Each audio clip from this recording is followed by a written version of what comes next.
Hello everyone. हम लोग आज की क्लास में देखने वाले हैं ऑल मैथ्स ट्रिक की, जो ये हमारी तीसरी वीडियो होगी और इसमें देखने वाले हैं ratio and fraction making approach का एडवांस वर्जन। इससे पहले हमने बेसिक्स देखा था, उससे पहले मैंने आपको कराया था ये डिजिटल सम का कंसेप्ट। देखो ये वाला, ये डिजिटल सम का कंसेप्ट कराया था मैंने। उस समय बताया था आपको, जब मेरी पहली क्लास थी, कि टोटल मैथ्स में देखोगे तो ये 10 ट्रिक्स हैं। अगर आप इनको जानते हो ना, तो आप किसी भी मैथ्स के क्वेश्चन को बहुत ही आसानी से कर सकते हो। उसी की सीरीज में ये दूसरा वाला पोर्शन लेके आया हूं मैं, फ्रैक्शन और रेशियो मेकिंग अप्रोच वाले में। इसमें एडवांस वर्जन वाले हम कर रहे हैं। चलो इसमें हम जो करेंगे आज वो है सक्सेसिव परसेंटेज चेंज का कंसेप्ट। अगर ये आप समझ जाओगे ना सक्सेसिव परसेंटेज चेंज का कंसेप्ट, तो देखो ये किस किस चैप्टर में काम आएगा। आपका काम आएगा परसेंटेज में, आपका प्रॉफिट एंड लॉस में, आपका डिस्काउंट में, आपका सीआई में, आपको ये इवन मेंसुरेशन में बहुत जगह काम आता है ये इसका। तो इसीलिए आपको ये कंसेप्ट को जरूर अच्छे से समझना चाहिए। और मैं आपको ये कंसेप्ट आज समझाऊंगा सक्सेसिव परसेंटेज चेंज का।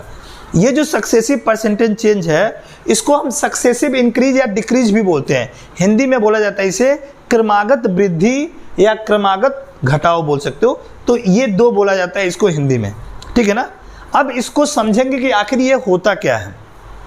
चलो मैं इसको समझाने के लिए ना आपको एक प्रैक्टिकल लाइफ से मैं कनेक्ट करके आपको समझाता हूँ। आप प्रैक्टिकली समझो इसको। देखो मान लो आप मार्केट गए 100 रुपये लेके, देखना सिचुएशन को समझोगे तो आपको समझ में आ जाएगा ये क्या होता है कंसेप्ट। मान लो मार्केट आप 100 रुपये लेके गए और आपने क्या किया, जो ये 100 रुपये लेके गए हो ना, इस पे 20% आपने पैसे लगा दिए। क्या करने में? खरीदने में। आलू खरीदने में आपने लगा दिए पैसे 20%, राइट। और आपने क्या किया, जो ये पैसा आपने 100 रुपये लेके गए थे, इसी का जो 30% है वो आपने पैसा लगा दिया क्या? प्याज खरीदने में। अब अगर मैं आपसे पूछूं, आप मुझे ये बताओ आपने टोटल कितना पैसा लगाया ये आलू और प्याज खरीदने में? तो कितना लगाया आपने पैसा? देखो तो यहाँ पे देखो 100 रुपये का आपने 20% लगाया पैसा, तो वहाँ पे 20% हो गया। और यहाँ पे आपने 30% लगा दिया। तो चूंकि यहाँ पे बेस 100 ही है दोनों के केस में, तो आपने टोटल पैसा कितना लगा दिया? 50% खर्च कर दिया आलू और प्याज खरीदने में।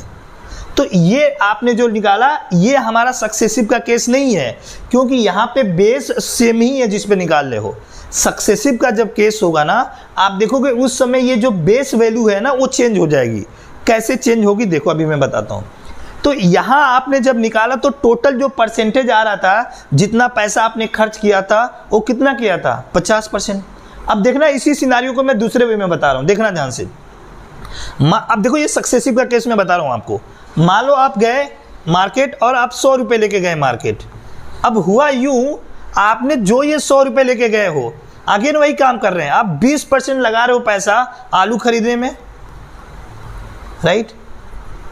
20% पैसा क्या कर दिए? आलू खरीदने में लगा दिए। अब जो पैसा बचा उसका आपने 30% लगाया प्याज खरीदने में। तो देखो आपने इसका 20% लगा दिया आलू खरीदने में, तो इसका 20% निकालो तो कितना हो जाएगा? 20 ही हो जाएगा।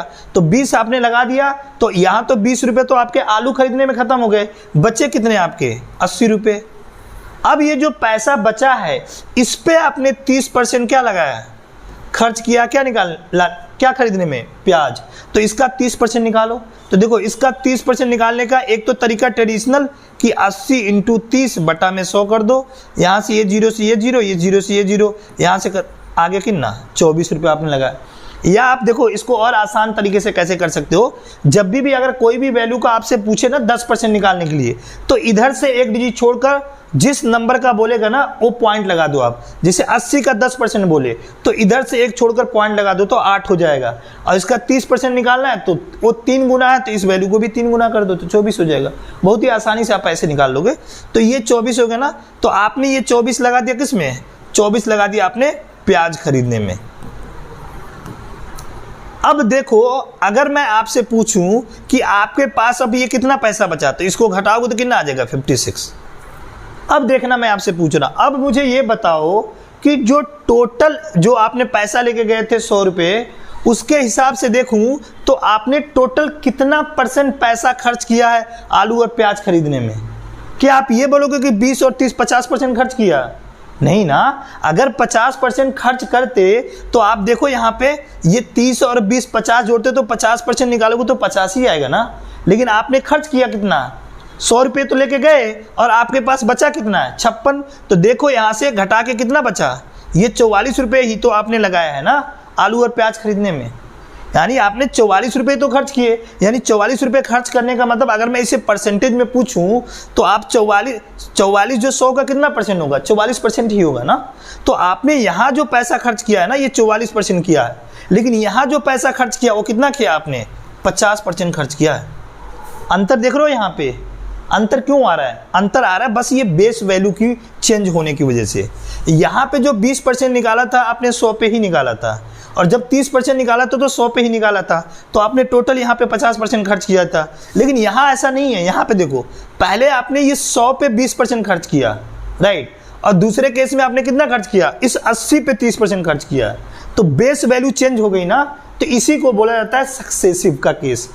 यहाँ जो केस है वो सक्सेसिव डिक्रीज का केस है, क्रमागत आप बोल सकते हो, घटाव का या छूट का भी बोल सकते हो। अब जब वो मार्क प्राइस आप देखते हो ना, मार्क प्राइस के केस में वो छूट कहलाता है, उसको देखेंगे हम आगे। अभी समझ में आ रही कि नहीं बात, यही सक्सेसिव का केस होता है। ये तो आपका हो गया डिक्रीज का केस, वैसे ही सक्सेसिव इंक्रीज का केस मैं आपको बताता हूँ। देखो सक्सेसिव इंक्रीज का केस क्या है, अब देखना, आप सिचुएशन समझना है इसमें। देखो क्या हुआ कि लेट से आप गए, आप छोड़ो ये मार्केट वाला नहीं, हम दूसरा एग्जांपल से समझते हैं। मान लो कोई पर्सन है राम या टॉम ले लो, टॉम की जो सैलरी है, राम ले लो, जो मन कर ले लो। यहाँ पे मान लो कि उसकी सैलरी है राम की कितनी है, 1000 रुपीज़, राइट। जनवरी के महीने में जो राम की सैलरी है वो कितनी है, 1000 रुपये। अब हुआ यूँ कि इसकी जो सैलरी है ना वो आपकी अगले महीने फरवरी में क्या हुआ ना, 20% बढ़ गई। क्या हुआ, जो राम है जिसकी सैलरी कितनी है जनवरी के महीने में 1000 रुपीज़ पर मंथ है, उसकी सैलरी क्या हुआ अगले महीने 20% बढ़ गई। तो आप बताओ ये 20% जब इसकी सैलरी बढ़ जाएगी तो कितनी हो जाएगी फरवरी के मंथ में इसकी सैलरी, बताओ। इसका 20% निकालो, तो इसका मैंने बताया था ना 10% निकालने के लिए एक इधर से आप जीरो हटा दो तो कितना बच गया, 100 तो हो गया 10, आपको चाहिए 20, यानी उसका डबल कर दो यानी 200। अब ये 200 इसमें 1000 में जोड़ दो, कितना हो जाएगा 1200। यानी फरवरी के महीने में उसकी सैलरी कितनी हो जाएगी, 1200 रुपये। अब क्या हुआ कि मार्च के महीने में ना उसकी सैलरी क्या हुआ, फिर से बढ़ गई 30%। अब देखो अगर मैं बोलूं आपसे ये बताओ मार्च के महीने में इसकी जो टोटल सैलरी कितनी होगी, तो अगेन वही कंसेप्ट, इसका 30% निकालो। तो जो मैंने अगर तरीका बताया वो समझ गए होगे तो आसानी से निकल जाएगा। अगर वो नहीं समझ में आया होगा तो आप ऐसे करके निकाल लेना। वो जो मैंने शॉर्टकट तरीका बताया ना, जब मैंने कैलकुलेशन वाला सीरीज लेके आऊँगा तो वहाँ पे आपको मैं समझाऊंगा कि कैसे जल्दी जल्दी करना है। बाकी आप ऐसे भी कर सकते हो, देखो 0 से 0 कर दिया, इससे ये कैंसिल कर दिया, यहाँ से आप इंटू कर दो, कितना हो जाएगा 360। अब 360 इसमें ऐड कर दोगे तो कितना हो जाएगा 1560। यानी आप देखो ये सैलरी कितनी थी जनवरी के महीने में 1000 रुपीज़, और मार्च के महीने में कितनी हो गई 1560 रुपये। अब अगर मैं आपसे यहाँ पे पूछूं, ये बताओ मुझे कि यहाँ पे क्या हुआ है, ये अगर परसेंटेज चेंज के टर्म में पूछूं तो आप बताओ इसकी जो सैलरी हुई है कितना परसेंट इंक्रीज हुई है, क्या 50% इंक्रीज हुई है। अगर आप सिर्फ ये देखोगे कि 20% यहाँ बढ़ा, 30% यहाँ बढ़ा, तो आप बोल दोगे 50%। लेकिन आप देखो ये 50% बढ़ी है क्या, आप देखो यहाँ से जनवरी के महीने में थी तो 1000 और मार्च के महीने में कितनी हो गई 1560। अगर मैं इसका परसेंटेज चेंज निकालूं तो कितना हो गया, कितना बढ़ा है, देखो 560 बढ़ा है ना, कितने पे 1000 पे, तो 560 और ये डिवाइड बाई 1000 कर दो, इंटू 100 कर दो। ये देखो 2 जीरो से 2 जीरो, इससे ये कैंसिल हो गया, कितना हो गया 56% हुआ। ये जो हुआ ना ये 56% चेंज हुआ, ये 50% नहीं हुआ है। क्यों नहीं 50% हुआ है, क्योंकि यहाँ पे जो ये बेस वैल्यू है ना, पहले आपने 20% इस पे निकाला था, अगली बार जो 30% ना इस वैल्यू पे निकाल रहे हो, इसीलिए ये चेंजेज आ रहा है, 56% हो रहा है। अगर वो ऐसा होता, उसका मालिक ये कहता कि जो तुम्हारी जनवरी में सैलरी है मैं उसी का 30% बढ़ाऊंगा। मान लो जनवरी के महीने में उसने कितना बढ़ा दिया, 20% बढ़ा दिया, तो ये तो 1200 हो गया। अब अगले महीने जब बढ़ाता तो वो इस वैल्यू पे ना बढ़ा के 30% इसी पे बढ़ाता, तो फिर देखो इसका 30% बढ़ाते तो कितना हो जाता, 300 हो जाता ना, तब तो यहाँ पे 1500 ही होता, तो 1500 में 50% नहीं हो जाता, क्योंकि वहाँ पे बेस वैल्यू यही रहती। लेकिन ऐसा तो हुआ नहीं है, बेस वैल्यू क्या हो गई है, चेंज हो गई है। समझ में आ रही बात। तो यहाँ पे जो केस हुआ है ना, इसी को बोलते हैं क्या, सक्सेसिव इंक्रीज का केस। अब ये वैल्यू आगे भी हो सकती है, अब हो सकता है कि अगले महीने वो क्या करे, 10% और बढ़ा दे। तो ऐसे करके जिसे यहाँ पे 2% चेंज हुए, ऐसे करके और भी परसेंटेज चेंज हो सकते हैं। तो जब भी अगर बेस वैल्यू चेंज हो जाए तो समझ लेना वो सक्सेसिव का केस वहाँ लग रहा है। अब ये सक्सेसिव का जब केस लग रहा है तो इस तरह के अगर क्वेश्चंस आएंगे तो हम कैसे जल्दी करेंगे उसके बारे में मैं आपको समझाऊंगा। क्योंकि ये जो आपने अभी निकाला ना, ये ट्रेडिशनल तरीका है, इससे करोगे तो बहुत समय लग जाएगा। आपको मैं अभी बताऊंगा कि सक्सेसिव परसेंटेज चेंज के कितने केसेस बनते हैं और उनको कैसे आप क्वेश्चन आएगा तो क्या फॉर्मूले का यूज करना है और कौन से शॉर्टकट का यूज करना है ताकि आप क्वेश्चन को जल्दी सॉल्व कर पाओ। चलो उसको देखते हैं। देखो जो सक्सेसिव परसेंटेज चेंज है ना, इसके आप देखोगे ना तो 3 केसेस होते हैं। क्या ये 3 केसेस हैं, इसके बारे में समझते हैं। वही सक्सेसिव इंक्रीज और डिक्रीज और ये दोनों मिक्स करके एक आता है। मैं आपको ये बता रहा हूँ सक्सेसिव जो ये परसेंटेज चेंज है ना, देखो मैं ये न्यू स्लाइड ले लेता हूँ, एक सेकेंड। देखो ये जो मैं सक्सेसिव परसेंटेज चेंज आपको बता रहा हूँ,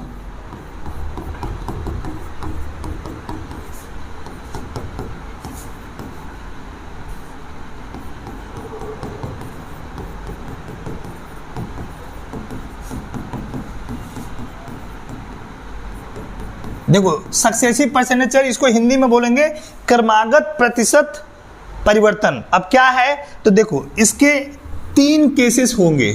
कौन कौन से ये 3 केसेस हैं, देखो समझो। पहला केस ये हो सकता है कि जो भी मान लो 2 टर्म दे रखे हैं, 2 टर्म्स का यहाँ पे मतलब है 2% दे रखे होंगे। 2 टर्म्स का मतलब 2% वैल्यू दे रखी होगी, एक A% मान लो और एक दे रखा है B%, राइट। तो उस केस में पहला जो होता है इसे बोलते हैं, अगर इसको पूरा बोलोगे सक्सेसिव इंक्रीज, अगर दोनों वैल्यू बढ़ रही है तो इसे बोलेंगे क्या, सक्सेसिव इंक्रीज। कब, अगर मान लो ऐसा हो रहा है कि A% ये भी बढ़ रहा है और जो दूसरा वाला परसेंट है दोनों बढ़ रहा है, तो पहला तो केस ये होगा सक्सेसिव इंक्रीज का, जब ये दोनों वैल्यू बढ़ेंगी। दूसरा केस होगा इसमें सक्सेसिव डिक्रीज का। सक्सेसिव डिक्रीज का यहाँ पे मतलब है हमारा क्या, क्रमागत घटाव का। क्या होगा कि या तो हो सकता है मतलब पहली वैल्यू क्या होगी, डिक्रीज होगी, और जो दूसरी वैल्यू है B% वो भी डिक्रीज होगा। पहले में क्या हो, दोनों बढ़े, जो भी ये दोनों परसेंटेज दे रखा है। दूसरे में क्या होगा, जो ये दोनों % दे रखा है दोनों घटे। और तीसरा केस भी हो सकता है ये, इसे बोलोगे दोनों का, ये मतलब दोनों का मिक्स करके successive increase and decrease. Successive increase and decrease का केस आप बोल सकते हो इसको। अब इसमें क्या होगा, तो एक वैल्यू कोई भी बढ़ेगी और एक दूसरी वाली वैल्यू क्या होगी, घटेगी। ये 3 केसेस पॉसिबल हैं, राइट। अगर यहाँ पे 2 टर्म्स दे रखा है तो 3 टर्म्स दिया रहेगा तो भी यही होगा।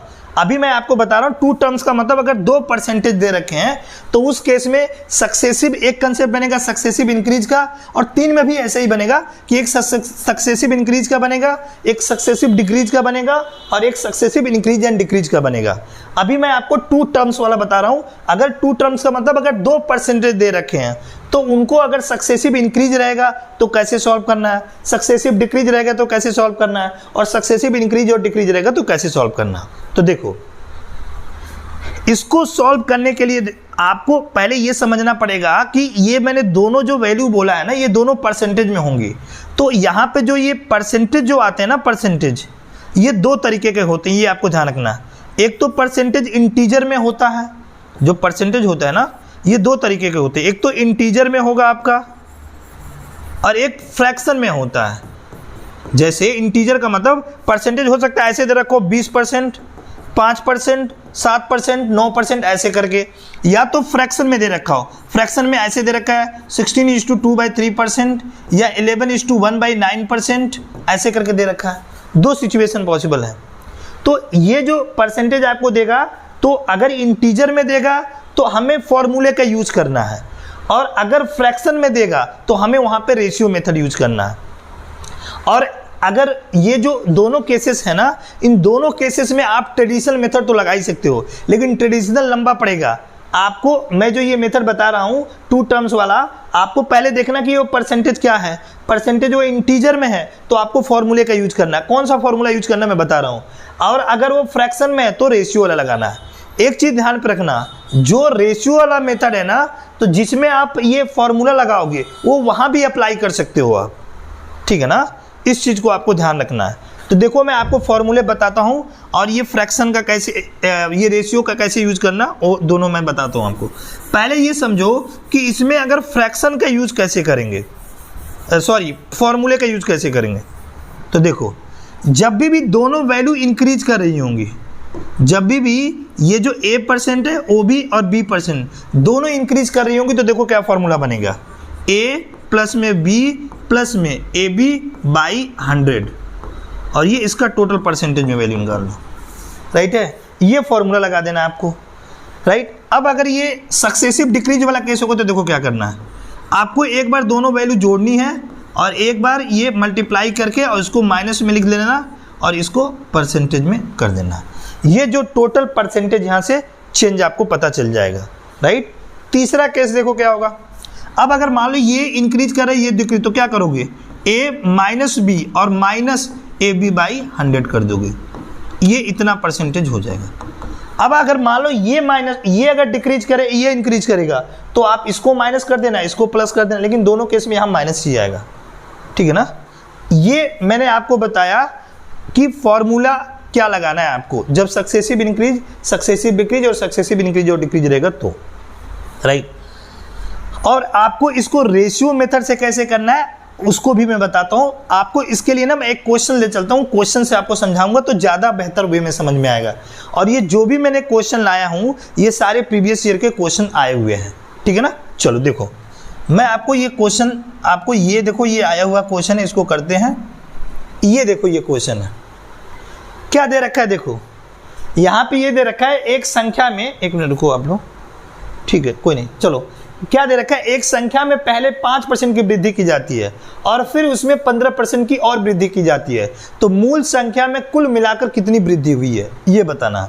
तो आपने यहाँ पे देखा कि एक संख्या में पहले 5% की वृद्धि की गई है और फिर उसके बाद से यानी बेस वैल्यू चेंज होगा, और जहां बेस वैल्यू चेंज होगा तो क्या लगाएंगे, सक्सेसिव का केस लगाएंगे। और यहाँ पे आपने देखा 2 टर्म दे रखा है, 1% और 2%, तो यानी हमें पता है ना ये वाला लगाएंगे। देखो ये भी बताया ना ये दोनों इंक्रीज वाला है, तो कौन सा लगाओगे, ये वाला, यानी A प्लस B प्लस में AB बाई 100 लगाएंगे।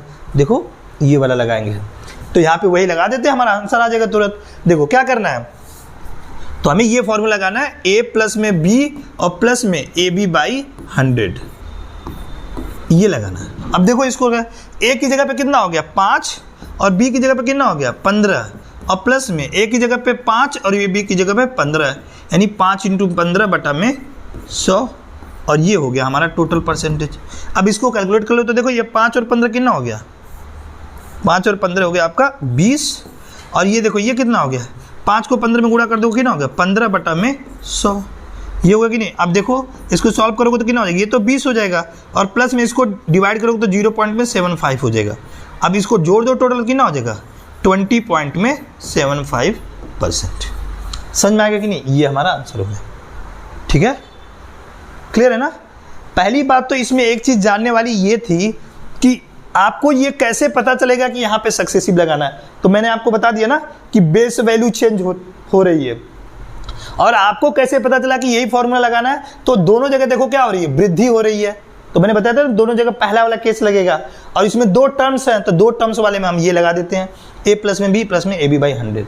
एक चीज आपने अगर नोटिस किया होगा तो देखा होगा आपने यहाँ कैलकुलेशन में टाइम लग रहा होगा, यहाँ देख रहे हो ये कैलकुलेशन में टाइम लग रहा है। अब मैं आपको बता रहा हूँ कि इसको भी और शॉर्टकट कैसे करोगे ताकि ये कैलकुलेशन में टाइम ना लगे। देखो मैं जो तरीका बता रहा हूँ, देखो कैसे करोगे, ये और सेकंड्स में हो जाएगा। देखो कैसे, जब भी आएगा ना तो आप क्या करना है ना, अगर दोनों जगह वृद्धि हो रहा है, दोनों जगह इंक्रीज हो रहा है, तो आप क्या करना, दो जो वैल्यू यहाँ पे दी होगी उनको जोड़ दो।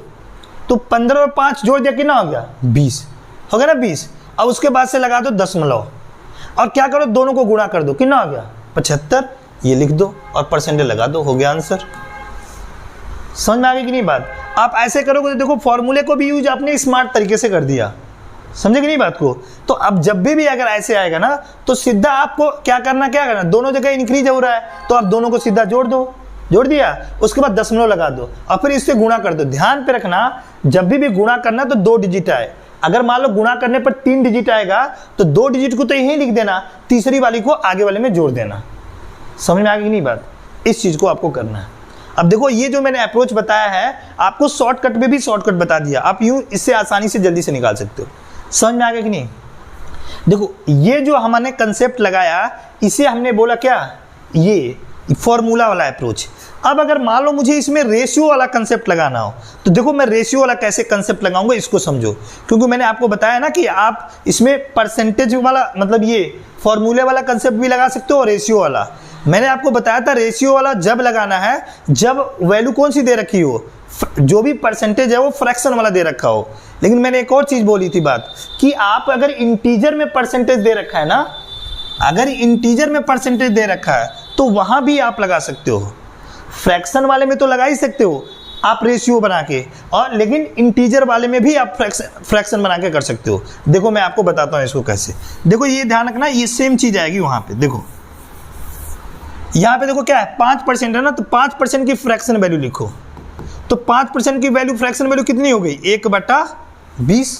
तो देखो क्या करना है, जब भी ऐसा आएगा ना तो रेशियो बनाते समय देखो क्या करना, ये 20 वैल्यू है और यहाँ पे देखो क्या कर रहा है, वृद्धि कर रहा है ना, तो आपको क्या करना है, ये तो 20 था, अब ये 1 बढ़ गया, तो यानी आपको ये 20 में 1 ऐड करके लिख देना है। यहाँ पे 20 से वैल्यू कितनी हो गई, 21। अगला वाला परसेंटेज देखो कितना है, 15% है। अब 15% की फ्रैक्शन वैल्यू लिखो, कितना हो गया, 3/20।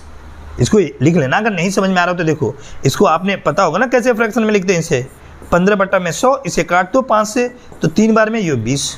तो आपको ये 20 लेना है, चूंकि वैल्यू बड़ी है ना तो इसको जोड़कर यहाँ लिख देना, लिख दिया आप। अब देखो क्या करना है, आपको ये करना है कि इसको इधर वाले को गुणा कर दो आप इससे। 1 सेकेंड, देखो आप इनको इसको इससे गुणा कर दो, कितना हो गया 400, और इसको इससे गुणा कर दो, कितना हो गया बताओ, 21 × 63, 6, 21 दूनी 42 और 6 कितना हो गया 48, 683। अब मैं बोलूं आप बताओ कितना परसेंट चेंज हो गया। तो देखो 400 पे तो 483 हो रहा है, तो अगर मैं इसको 100 बना दूं, या तो आप देखो ये 100 बनाने वाला कंसेप्ट मैंने जब ये शॉर्ट्स वीडियो बनाए थे तो उसमें बताया था कि जब भी अगर कोई चीज़ परसेंटेज में पूछा जाए ना तो जो बेस वैल्यू से पूछा जाता है उसको 100 बना लेते हैं। तो आप वहाँ पे एक बार देख लेना। अभी के लिए मैं ना आपको ट्रेडिशनल तरीके से बता देता हूँ। देखो ये 400 से वैल्यू कितनी हो रही है, 483। तो देखो कितने का इंक्रीज हो रहा है, 83 का हो रहा है ना, कितने पे, 400 पे। तो देखो 83 अपॉन में कितना कर दो 400 और गुणा में कितना कर दो 100। अब यहाँ से देखो 100 से डिवाइड कर दो 4 बार में और 4 से ये भाग दो, तो कितना हो गया 4 दूनी 8 और ये 20 बार में हो जाएगा पॉइंट, और ये 3 और 0, 4 7 28 और ये 2 और 0 4 5 20। देखो ये आ गया हमारा आंसर। समझे कि नहीं समझे, क्लियर है कि नहीं? या तो मैं देखो मैं एक तरीका और देखता कि ये 400 से ये 83 बढ़ रहा है ना, तो आप देखो मैं परसेंटेज में पूछ रहा तो मैं इसको 100 बना लेता हूँ। तो 100 बनाऊंगा तो इसको 4 से भाग दूंगा, तो इसको 4 से भाग दे रहे हो तो इसको भी दे दो, इसको 4 से भाग दे दोगे तो 100 हो गया। अब इसको 4 से भाग दोगे तो कितना हो जाएगा 20.75। और जब भी ये वैल्यू 100 रहे और जिस बेस वैल्यू से परसेंटेज निकालने के लिए बोल रहा है ना, अगर जब भी वो 100 हो जाए तो जो यहाँ वैल्यू होगी उतना ही परसेंटेज हो जाएगा आंसर, यानी ये सीधा हो जाता आंसर। आपको इस तरह से करके काटना नहीं पड़ता। जब भी किसी बेस वैल्यू से बोला जाए ना कितना इंक्रीज हो रहा है कितना परसेंटेज, तो उसको 100 अगर बन रहा है ना तो 100 बना लो। अगर 100 बना लोगे तो जितना ये वैल्यू आएगी ना उतना ही परसेंटेज हो जाएगा, ठीक है ना। तो इससे ये सब कैलकुलेशन ट्रिक्स होती है, मैं वो आपको बताऊंगा कैसे करते हैं। आई होप कि ये समझ में आ गया होगा, ठीक है। चलो अब आगे देखते हैं। अब अगर मान लो दूसरा वाला केस आता तो कैसे करेंगे उसको समझते हैं। ये मैं आपको दूसरा को, ये देखो सारे एग्जाम के आए हुए क्वेश्चंस हैं, तो आप देखो एग्जाम्स में आए हुए क्वेश्चंस को कैसे अप्लाई करते हैं। देखो इसमें देखें तो क्या हुआ है, फिर से क्वेश्चन को पढ़ो, क्या दे रखा है, if the price of a product is first increase by 15%, यानी कह रहा है कि यदि किसी उत्पाद की कीमत में पहले 15% की वृद्धि होती है, और फिर क्या हो रहा है देखो, और फिर क्या हो रहा है 20% की कमी हो रही है। देखो यहाँ कमी है, मछली की आंख पे फोकस करो, यहाँ क्या हो रही है कमी हो रही है, और यहाँ पे क्या हो रही है वृद्धि हो रही है। देख रहे हो कि नहीं। अब यहाँ पे आपको, और यहाँ पे देखो क्या हो रहा है, यदि किसी उत्पाद की कीमत में पहले वृद्धि हो रही है और फिर बाद में हो रही है, यानी बेस वैल्यू चेंज हो रहा है, यानी बेस वैल्यू चेंज होगा तो सक्सेसिव का केस लगेगा। और मैंने बोला 3 पॉसिबल हैं, तो यहाँ पे क्या हो रहा है, एक इंक्रीज हो रहा है और एक डिक्रीज हो रहा है। तो इंक्रीज और डिक्रीज वाले के केस में मैंने क्या बताया था, कौन सा फॉर्मूला लगाओगे, ध्यान आ रहा है, ये a माइनस में b माइनस में, देखो मैं दिखाता हूँ आप लोगों को, देखो ये वाला फॉर्मूला लगाया ना मैंने, देखो यही बताया था ना, ये a माइनस में b और माइनस में ab बाई 100, उसको लगाओ, देखो आसानी से निकल जाएगा।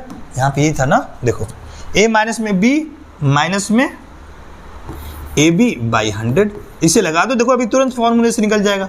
रखो वैल्यू यहाँ पे कितना दे रखा है, पहला 15 है तो ये 15 हो गया, माइनस 20 माइनस 15 गुणा में 20 बटा में 100, यहाँ पे परसेंटेज हो गया। देखो इसको सॉल्व करते हैं तो ये इसको कितना हो गया, -5, माइनस 20 में से 15 घटाओगे तो इसको सॉल्व करो कितना हो गया, 15 को करोगे 30, यानी 300 बटा 100 करोगे तो कितना हो जाएगा, -3, यही परसेंटेज में हो गया ना, तो टोटल कितना हो गया, -8%। जब भी ये माइनस में साइन है तो मतलब डिक्रीज हो रहा है, यानी कौन सा आंसर हो जाएगा हमारा, डी, ये आंसर हो जाएगा हमारा। समझे कि नहीं आप लोग। अब देखो ये, अब ये परसेंटेज का आपने फॉर्मूले का यूज करके ऐसे बना लिया। अब अगर मान लो मुझे ये जो वैल्यू है ना 15% अगर फ्रैक्शन में दे देती तो हमें रेशियो का कंसेप्ट लगाना पड़ता। अब देखो रेशियो का कैसे लगाओगे वो भी मैं लगा के आपको बता देता हूँ। देखो इसको रेशियो को हम लगाते हैं यहाँ पे रेशियो कंसेप्ट लगाते हैं हम। तो देखो यहाँ पे पहला वाला क्या दे रखा है, 15% की वृद्धि, तो मैंने क्या बोला था, जितना के दे रखा है उतना परसेंट लिखो। फ्रैक्शन वैल्यू आप जरूर याद कर लो, मैंने आप लोगों को बताया था कि आप फ्रैक्शन वैल्यू पिछली वीडियो में बताया था ना कि जो बार बार परसेंटेज यूज में आते हैं उनकी फ्रैक्शन वैल्यू याद कर लो, वो आपको बहुत जगह हेल्प करेगी, ठीक है ना। तो यहाँ पे देखो ये 15% है, 15% की फ्रैक्शन वैल्यू कितनी होती है, 3/20। यहाँ पे देखो क्या हो रही है, वृद्धि हो रही है ना, तो ये नीचे वाला 20 लिख दो आप ऐसे, और ये वृद्धि हो रही थी 20 से वैल्यू कितनी हो जाएगी, वृद्धि हो रही है तो जोड़ दो ऊपर वाला, कितना हो गया 23। अगला देखो ये क्या हो रहा है, 20% की कमी हो रही है, तो यहाँ पे देखो ये 20%, ये 20% की फ्रैक्शन वैल्यू कितनी होगी 1/5। तो यानी अब देखो ये कमी हो रही है तो नीचे तो ये 5 आ जाएगा, लेकिन ये कमी हो रही है तो इसको माइनस करके लिखोगे 4। और देखो इसमें एक चीज होता है कि आप इसमें ना क्रॉस से इंटू कर सकते हो, मतलब क्रॉस से डिवाइड कर सकते हो आप। जैसे देखो ये 4 है ना, तो मैं इसको डिवाइड कर सकता हूँ इससे 5 बार में। अब इसको इससे इंटू कर लो। क्यों होता है, बेसिकली ये ऐसा इसलिए ये प्रोडक्ट में आता है, तो ये फ्रैक्शन में वैल्यू नीचे बनती है, वो मैं आपको अभी बता दूंगा कैसे बनना है। पहले इसको देखो, ये कितना हो गया 25, और यहाँ पे देखो ये कितना हो गया 23। अब आपको देखना है ना कि कितना परसेंटेज ये क्या हो रहा है, कम हो रहा है ना वैल्यू। आप देखो ये कितना कम हो रहा है, 2 कमी हो रही है ना, 25 पे 2 की कमी हो रही है। परसेंटेज में पूछ रहा है तो हमें 100 बनाना है, तो या तो आप ऐसे कर लो 2/25 गुणा में 100। तो देखो यार 25 से काट दिया 4, 4 से 2 में गुणा कर दिया, कितना हो गया 8% का डिक्रीज हो गया, क्योंकि ये वैल्यू कम हो रही थी ना, 25 से 23 हो रही थी। या तो मैं अगर स्मार्ट होता तो देखता, अच्छा 25 है ना, हमें परसेंटेज में पूछ रहा है, यानी ये बेस वैल्यू है, इसी से पूछ रहा है तो इसको 100 बना दूंगा। 100 बनाने के लिए इधर 4 से गुणा कर दूंगा, तो इधर 4 से होगा तो यहाँ भी 4 से होगा, तो कितना होगा 8% का डिक्रीज। अब तुरंत आंसर कर देते। समझ रहे हो कि नहीं बात को। अच्छा कई लोग आप सोच रहे हो कि आखिर ये रेशियो बन क्यों रहा है ऐसे, ये सोच रहे हो ना कि ये 20 में हम जोड़ के इधर क्यों लिख रहे हैं और इसको इधर क्यों लिख रहे हैं। देखो ये YouTube पर कोई नहीं आपको बताता, ये सब शो ऑफ करते हैं, मैं आपको बता रहा हूँ। देखो ये वैल्यू बन, हम ऐसा क्यों जोड़ के यहाँ लिख क्यों रहे हैं, ठीक है ना। देखो यहाँ पे मैं आपको बताता हूँ क्यों। यहाँ पे कह रहा है कि कोई भी कीमत है ना किसी उत्पाद की, वो 15% की वृद्धि हो रही है। तो देखो यहाँ पे मान लेते हैं उसकी उत्पाद की कीमत कुछ भी है, मान लो कि वो वैल्यू थी 100। अब आप बताओ वो 15% की वृद्धि हो रही है, तो अगर मैं इसका 15% की वृद्धि करूंगा तो पहले मैं इसका 15% निकालूंगा। तो 100 का 15% निकालने के लिए क्या करोगे, 100 × 15/100 करोगे ना। तो वृद्धि हो रही है तो इसका इतना निकाल के और 100 में जोड़ोगे फिर से, यानी यहां से आप क्या करोगे 100 में जोड़ दोगे ना ये, तो वही तो फाइनल वैल्यू उतनी इंक्रीज हो जाएगी। तो यहां से 100 कॉमन ले लोगे तो कितना हो जाएगा 100 × 15/100 और प्लस में 1, तो इसको करोगे तो 100 का नाम 100 और ये 15, 115 हो जाएगा ना। यानी ये वैल्यू कितनी हो रही है, देखो यहां से ध्यान से, 100 गुणा में 115/100, ये हो गया ना। अब देखो क्या होगा, कह रहा है और फिर से 20% की कमी हो रही है। तो अब पहले इसको सॉल्व करेंगे हम इसको, और इसको सॉल्व करने के बाद जो वैल्यू आएगा उसका 20% की कमी करना है। यानी इस वैल्यू का 20% कम कर दोगे तो बचेगा कितना, 80 ही तो बचेगा ना। तो यानी ये 80% होगा ना इसका। अब देखो यहां से क्या हो रहा है, अब यहां से अगर मैं कॉमन यहां से हटा दूं तो यहां पे देखो ये 4 हो गया ना, यहां से काट दो, 2 चौको 8 और 2 पंजे 10, और यहां से देखो ये 23 से काट दोगे ना, ये 5 से काट दो, तो 5 से काटोगे तो 20 बार में और ये 23 बार में। ये देख रहे हो ये 20 ये लिखा है यहाँ पे और ये 23 यहाँ लिखा है। देख रहे हो ये 5 यहाँ लिखा है और ये 4 यहाँ लिखा है। समझ रहे हो ये कहाँ से आया है, उसी चीज को हमने इस फॉर्म में लिख दिया। समझ में आ गई बात। अब यहाँ पे ये जो इनिशियल वैल्यू 100 लिया था तो ये 100 को डिनोट कर देगा। अब ये जो फाइनल वैल्यू आएगा, अब यहाँ पे प्रोडक्ट में अगर मान लो सॉल्व करने के बाद जो वैल्यू आएगा वो ये डिनोट कर देगा, और इसका जो डिफरेंस होगा वो डिफरेंस कौन सा दिखाएगा, जो भी ये इनिशियल और फाइनल वैल्यू आएगी ना उसका डिफरेंस दिखा देगा ये वाली वैल्यू। समझ में आ रही है बात। ये चीज यहां से आई, ये लिखी हुई है यहाँ पे। तो जहां भी अगर ऐसा केस बने ना तो वहां पे आप इस चीज को ऐसे भी लिख सकते हो। आगे और भी प्रोडक्ट हो सकते हैं, वैल्यू फिर से बढ़ रही हो या घट रही हो, तो जब भी कोई भी चीज ऐसे मल्टीप्लाई में हो रही हो, एक बेस वैल्यू है इसमें कुछ बढ़ रही हो, फिर कुछ घट रही हो, फिर कुछ बढ़ रही हो, या बार बार बढ़ ही रही हो, तो आप ऐसे फॉर्म में लिख सकते हो। अब इस फॉर्म में इस चीज को क्यों लिखा जाता है, तो क्योंकि इससे ना कैलकुलेशन आसान होता है। ऐसे करोगे तो टाइम लग जाएगा। आप चाहो तो ऐसे भी करके कर सकते हो, लेकिन वहां पे आपको थोड़ा कैलकुलेशन ज्यादा लगेगा। वहां पे आपको मैं डिजिट सम लगाया था, आप डिजिट सम भी लगा के इसमें कर सकते हो चाहो तो, लेकिन वही है ना, कई बार अगर ऑप्शन में एक जैसा डिजिट सम आ जाते थोड़ा सा फंस जाते हो आप। बट आप ये वाला है ना, इस वाले कंसेप्ट को आप इसको लगाकर आसानी से क्वेश्चन को सॉल्व कर सकते हो। आई होप आप लोगों को समझ में आ गया होगा ये कैसे हुआ है। चलो आगे देखते हैं। अब देखो ये चीज यहाँ पे तो हमने टोटल परसेंटेज चेंज हमको पूछ रहा था, लेकिन अगर मान लो ऐसा होता कि हमें जो ये उत्पाद की कीमत थी वो दे देता और फिर हमसे फाइनल उत्पाद की कीमत पूछता, तो फिर कैसे लगाते हैं। तो देखो आपको उस केस में ना, आप चाहो तो वहां पे पहले टोटल इफेक्टिव ये निकाल लेना परसेंटेज चेंज, और उसके बाद से उसमें से अगर टोटल बढ़ रहा होगा तो आप उस वैल्यू का उतना परसेंट निकाल के और ऐड कर देना उसमें। एक तो ये तरीका है, या तो आप ये रेशियो वाला कंसेप्ट लगा लो। रेशियो वाले में जो ये वाली हो जाएगी वो जो टोटल पहले वाली वैल्यू होगी उसको डिनोट कर देगी, और ये वाली जो वैल्यू वो फाइनल को डिनोट कर देगी। ठीक है ना, उसको मैं आपको दिखाता हूं अगले वाले क्वेश्चन में, शायद अभी आपको समझ में नहीं आ रहा होगा। देखो ये वाला क्वेश्चन अब जो हमने किया है ना, अब देखो यहाँ पे क्या हो रहा है। यहाँ पे ये जो वर्तमान जनसंख्या है वो इतना है, और जनसंख्या वृद्धि दर 16 से ही 2/3% है। तो पूछ रहा है ना कि 2 वर्ष बाद एक शहर की जनसंख्या क्या होगी। अब देखो यहाँ पे सोचो कि अगर ये हमको ये मैं देखूं इसको, ये तो 16 से ही 2/3% दिया है ना, तो कौन सा वाला परसेंटेज दिया है, फ्रैक्शन वाला परसेंटेज दिया है। तो यहाँ पे मैं वो फॉर्मूला वाला अप्रोच नहीं लगा सकता, फॉर्मूला वाला अप्रोच सक्सेसिव का नहीं लगा सकता। उससे पहले ये समझो कि यहाँ पे हम सक्सेसिव का ही केस कैसे लगाएंगे, ये कैसे पता चलेगा। तो देखो कैसे पता चलेगा, तो देखो यहाँ पे बोला है ना कि वर्तमान जनसंख्या कुछ है, इतना है, इतना। अब क्या हो रहा है, जनसंख्या वृद्धि 16 से 2/3% हो रही है। तो यानी ये जो भी ये जनसंख्या इतना, पहले क्या होगा, इसका 16 से 2/3% बढ़ के वैल्यू आएगी कुछ पहले साल के अंत में। अब जो वैल्यू आएगी तो इससे चेंज हो जाएगा ना ये वैल्यू, तो इसमें फिर 16 से 2/3% लगाएंगे। तो देख रहे हो बेस चेंज हो रहा है कि नहीं, और मैंने बोला था बेस चेंज होगा तो क्या लगाना है, सक्सेसिव का केस लगाना है। तो इसीलिए मुझे पता चल गया यहाँ पे सक्सेसिव का केस लगेगा।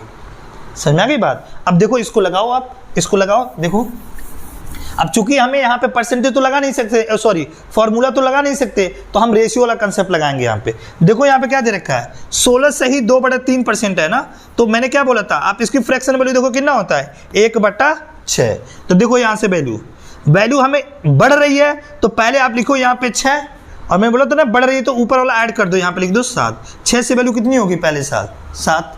अगले साल देखो तो अगेन यही परसेंटेज है, तो अगले साल भी 6 से कितनी हो जाएगी वैल्यू, 7।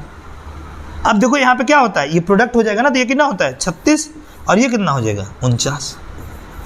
अब अगर मुझसे पूछता कि टोटल परसेंटेज चेंज कितना होता, तब मैं यहाँ से देख लेता ये कितने का इंक्रीज हो रहा है, और उतना परसेंट निकाल लेता कि इतना परसेंट की इंक्रीमेंट हो रहा है। लेकिन हमसे वो नहीं पूछा है, हमसे पूछा है कि फाइनल 2 वर्ष के बाद जनसंख्या कितनी हुई है। यानी हमें ये वाली तो वैल्यू दे रखी है 36 की, और मुझसे ये वाली वैल्यू पूछ रही है।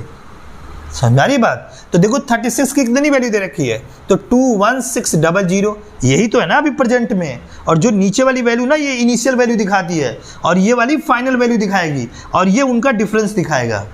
तो यहाँ पे ये देखो इनिशियल वैल्यू कितनी है, इतना है, तो उसको कितने की वैल्यू दे रखी है 36 की। हमसे पूछ रहा फाइनल यानी 49 की वैल्यू पूछ रहा है, तो इंटू 49 कर दो। यहाँ से देखो इसको काटोगे तो कितनी बार में जाएगा 6 यानी 600। अब 600 को आप 49 से इंटू कर दो, कितना हो जाएगा 6 9 54, 5 6 को 24 और 5 29 और डबल जीरो लगा दो। देखो ये कौन सा ऑप्शन हो गया हमारा, ये वाला आंसर हो गया। समझे कि नहीं आप लोग। अब देखो वही वाला सक्सेसिव का ही कंसेप्ट है, लेकिन इस बार ये वैल्यू दे के पूछा है, टोटल इफेक्टिव नहीं पूछा है। समझ में आ रही बात की नहीं। देखो एक आधा और क्वेश्चन करते हैं इस पे। देखो ये वाला, इसको करो आप लोग, देखो बताओ यहाँ पे। देखो यहाँ पे क्या हो रहा है, इसको समझो ध्यान से। पहली बात तो आप देखो कि क्या ये सक्सेसिव का केस है कि नहीं, इसके लिए आपको पहले क्वेश्चन को पढ़ के समझना पड़ेगा। और जब सक्सेसिव का केस आप समझ देना तो फिर आप देखना कि आपको इसको लगाने के दो अप्रोचेज हैं। या तो आप फॉर्मूला लगा के टोटल इफेक्टिव रेट निकाल लो और उसके बाद से देखो कि कितना इंक्रीज हो रहा है, उसमें उतना इंक्रीज कर दो, उतना परसेंटेज निकाल के। या तो आप ये कर सकते हो, आप रेशियो वाला कंसेप्ट लगा लो। तो दोनों आप लगा सकते हो। तो पहले आप देखो ये सक्सेसिव का केस है कि नहीं। तो देखो एक गांव की जनसंख्या 4 लाख है, पहले साल क्या हो रहा है 20% की बढ़ोतरी हो रही है और दूसरे साल में 30% की बढ़ोतरी हो रही है। तो आपसे पूछा 2 वर्षों के बाद इसकी संख्या क्या होगी। तो ऑब्वियस सी बात है ना, बेस वैल्यू चेंज होगा कि नहीं। पहले बढ़ने के बाद कुछ होगा, फिर उतना परसेंट आगे बढ़ रहा है, तो बेस वैल्यू चेंज हो रहा है। यानी हमें यहाँ पे कौन सा लगाना है, सक्सेसिव का केस। तो लगाओ सक्सेसिव का केस। अब यहाँ पे मैं चाहूँ तो पहले इसका मैं इफेक्टिव रेट टोटल निकाल लूँ, राइट। देखो टोटल इफेक्टिव लगा लूँ कि 2 सालों में टोटल इतना इफेक्टिव रेट होगा, इतना टोटल बढ़ेंगे, और उतना निकाल के और फिर ये जो 4 लाख है उसमें ऐड कर दूंगा। देखो मैं क्या कहना चाह रहा हूँ, मैं इसको 2 तरीके से कर सकता हूँ, दोनों तरीके से बताता हूँ। देखो पहला तरीका ये है कि मैं इसमें क्या करूँ, इसमें देख लूँ कि 2 सालों में, जैसे मान लो आज ये 4 लाख है, 4 लाख। अब ये क्या हो रहा है, पहले साल 20% बढ़ रहा है, तो यहाँ वैल्यू कुछ आएगी, फिर इसके बाद से 30% आएगी, तो फिर यहाँ वैल्यू कुछ आएगी। मुझे पता है कि ये बेस चेंज हो रहा है, तो ये टोटल में इफेक्टिव रेट क्या आएगा, 50 नहीं आएगा, बल्कि ये दूसरा आएगा। वो कितना आएगा, वो कैसे पता चलेगा, तो वो पता चलेगा फॉर्मूले से। कौन सा फॉर्मूला है, तो a प्लस में b प्लस में AB बाई 100 वाला लगा देंगे। तो यहाँ पे लगाओगे तो ये कितना हो गया 20 और ये 30 और प्लस में 20 इंटू 30 बटा में 100। तो ये 600 बटा 100 कर दोगे 6 हो जाएगा, और ये 30 20 50 हो गया, कितना हो गया 56%। यानी अब हम या तो 4 लाख का पहले 20% निकालें और उसमें जोड़ के ये निकालें, और फिर उसका 30% निकाल के और फिर उसमें जोड़ के ये निकाल लें, या एक काम कर सकते हैं कि 4 लाख का सीधा 56% निकाल के उसमें जोड़ लें, तो वो हमारा आंसर आ जाएगा। तो देखो हमारा ये 4 लाख है, 4 लाख है हमारा। अब इसका 56% निकाल के इसमें जोड़ना है। तो जब भी ऐसा है ना कि अगर बोले कोई भी कि इसका पहले इतना परसेंट निकालो और इस वैल्यू को फिर से उसमें जोड़ो, तो देखो क्या कर लेना, ये जितना भी वैल्यू होगा ना इसका सीधा आप 100% इसमें और जोड़ देना। यानी इस वैल्यू का सीधा 156% निकाल लो। तो 156% निकालोगे तो सीधा फाइनल वैल्यू आ जाएगी। 156 क्यों निकालने हैं, 156%? देखो क्यों निकालने हैं, क्योंकि ये बेसिक चीज़ है। अगर आप थोड़ा बहुत भी मैथ्स आपको आती होगी तो आप समझ सकते हो कि क्यों आ रही है, बट अगर जो बच्चे नहीं आते हैं वो देख लो कैसे करते हैं इसको। तो ये हमारा कितना है 4 लाख है ना। अब इसका हमको 56% निकालना है, तो आप 56 निकालोगे और फिर इसके 4 लाख में जोड़ोगे इसमें। तो यानी अगर मैं इतना लिखा और फिर 4 लाख इसमें जोड़ूंगा, तो अगर आप यहाँ से 4 लाख यहाँ से कॉमन ले लो तो वही तो चीज़ बच गया ना। यहाँ पे 1 हो गया और ये 56 बटा 100, तो ये निकालोगे फिर से जोड़ोगे तो 156% नहीं हो गया। तो वही डायरेक्ट समझो ना। जब भी अगर कोई आपसे बोले कि मान लो मेरे पास 5000 रुपये है और मेरे 20% इंक्रीज होगा, तो मैं बोलूँ फाइनल वैल्यू कितनी होगी। तो आप ये मत करो कि मेरे पास ये जितना पैसा है उसका 20% मैं निकाल रहा हूँ और फिर उसमें ऐड कर रहा हूँ, नहीं, आप उसका सीधा 120% निकाल लो। या मान लो मेरे पास 5000 रुपये है और उसमें 20% की कमी हो गई, तो फाइनल वैल्यू बताओ। तो सीधा आप 20% निकाल के माइनस मत करो, सीधा उसका 100 में से 20 माइनस करके यानी 80% निकाल लो वैल्यू। समझ में आ रही बात? वही चीज़ हम यहाँ पे कर रहे हैं। तो आप यहाँ पे क्या करो, 4 लाख का सीधा क्या निकाल लो, 56% निकाल लो। यहाँ पे ये हमारा 4 लाख हो गया और इसका 56% निकाल के जोड़ना है तो सीधा 156%। तो 156% का मतलब 156/100, तो ये 2 जीरो से 2 जीरो कटा, 156 से गुणा कर दो, तो 3 जीरो तो लास्ट में आएगा ही। अब 4 से गुणा करो, तो 4 छक्के 24 हासिल 2, 4 पच्चे 20 और 2 22, 4 क्रम 4 और 2 6। तो देखो ये कितना आ जाएगा वैल्यू, ये हमारा आंसर हो गया। देखो आप ये ऐसे करके निकाल दिए। ये तो रहा क्या, परसेंटेज। आपने टोटल इफेक्टिव परसेंटेज निकाल के और फिर आपने किया। तो ऐसे कर रहे हो तो देख रहे हो थोड़ा टाइम लग रहा है, या आप अगर आपकी कैलकुलेशन स्पीड है तो अच्छी, तो इससे भी आप इससे भी कम समय में कर सकते हो। मैं आपको दूसरा वाला अप्रोच बता देता हूं। कौन सा, रेशियो वाला। देखो रेशियो वाला कैसे लगाओगे, देखो रेशियो वाला कैसे लगाना है हमें। तो रेशियो वाले में देखो क्या दे रखा है यहाँ पे, 20% का इंक्रीमेंट हो रहा है ना पहले साल, तो 20% की फ्रैक्शन वैल्यू देखो, 20% की फ्रैक्शन वैल्यू कितनी होती है, 1/5। तो देखो क्या हो रहा है, 5 से वैल्यू कितनी हो जाएगी, 6। अगले साल क्या हो रहा है, 30% का इंक्रीमेंट हो रहा है, तो 30% की वैल्यू 3/10, यानी 10 से वैल्यू क्या इंक्रीज हो रहा है ना, तो जोड़ दो तो कितना हो जाएगा, 13। मैंने आपको क्या बोला था कि इसमें क्रॉस में आप कट कर सकते हो। देखो यहाँ से 2 से 3 बार में कट गया और ये 5 बार में। अब मैं इसको काटूं तो कितना हो जाएगा, मतलब गुणा करूंगा इन दोनों को तो कितना हो जाएगा 25, और इसको करूंगा तो कितना हो जाएगा 39। अब हमें देखो 25 की वैल्यू दे रखी है, यही है ना जनसंख्या इनिशियल में, हमसे 39 की पूछी है। अब देखो मैं यहाँ पे ना, हमसे 25 की वैल्यू दे रखी है, तो देखो पहले मैं आपको बता देता हूँ कि आप नॉर्मली मतलब ट्रेडिशनली कैसे करोगे। 3 2 5 और ये 25 की वैल्यू दे रखी है और मुझसे फाइनल वैल्यू यानी 39 की पूछ रही है, तो अब मैं इसे 39 से गुणा करके निकाल लूँगा। एक तो तरीका ये है। अब इसको कैलकुलेशन कर लो, आ जाएगा आंसर है सर। अब देखो अब मैं थोड़ा सा स्मार्ट रहता तो मैं देखो क्या करता कैलकुलेशन में, मुझे देखा 39 में ना 13 का, ये 13 एक प्राइम नंबर है, यानी ये नीचे से तो 13 कटेगा नहीं, तो ऑब्वियस सी बात है जो आंसर आएगा वो 13 उसमें होगा। 13 होने का मतलब उसमें अगर मैं इससे अगर काटूंगा तो ये 39 होगा, यानी 13 से मल्टीप्लाई करूंगा तो 13 तो रहेगा ना जो फाइनल वैल्यू आएगी। तो आप देखो इसमें से कौन सा ऐसा नंबर है जो 13 से कैंसिल आउट हो जा रहा है, जो 13 से कैंसिल होगा वही आंसर हो जाएगा सीधा, पूरा कैलकुलेट करने की जरूरत नहीं पड़ेगी। यहाँ से देखो 13 से कौन कटेगा, तो ये हम सिर्फ इतना काट लो, इतने काटने की जरूरत नहीं। 13 चौको 52, तो 105 ये नहीं कटेगा। इसको देखो 13 चौको 52 ये कट गया। यहाँ पे देखो इसको 13 चौको 52, 13/104, अब ये दोनों कट गए।